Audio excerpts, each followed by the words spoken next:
नदी की कहानी भारतीय पौराणिक कथाओं में मृत्यु और पाप से जुड़े एक गहरे संदेश को दर्शाती है। यह कथा मुख्य रूप से गरुड़ पुराण और अन्य धार्मिक ग्रंथों में मिलती है। इसे पापी आत्माओं की यातना का प्रतीक माना जाता है।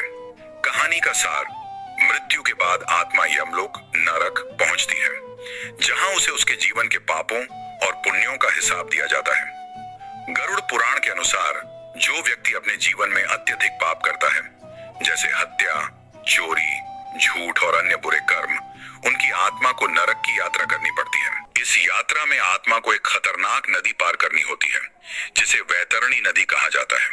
ये नदी घोर कष्टों से भरी होती है। उसमें खून, मांस, कीचड़, कांटे और जहरीले जीव जंतु भरे रहते हैं।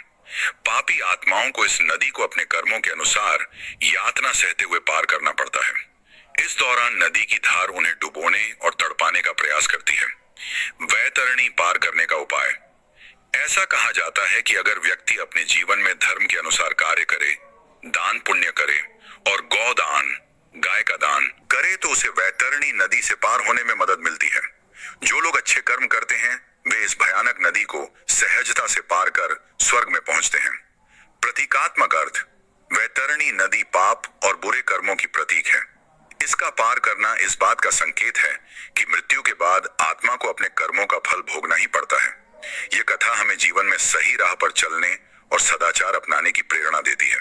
यह कहानी व्यक्ति को जीवन के कर्मों के प्रति जागरूक करती है और यह संदेश देती है कि चाहे किसी को भी पाप या बुरे कर्मों का परिणाम भुगतने से मुक्ति नहीं मिल सकती, सिवाय धर्म और अच्छे कर्मों के मार्ग पर चलने के।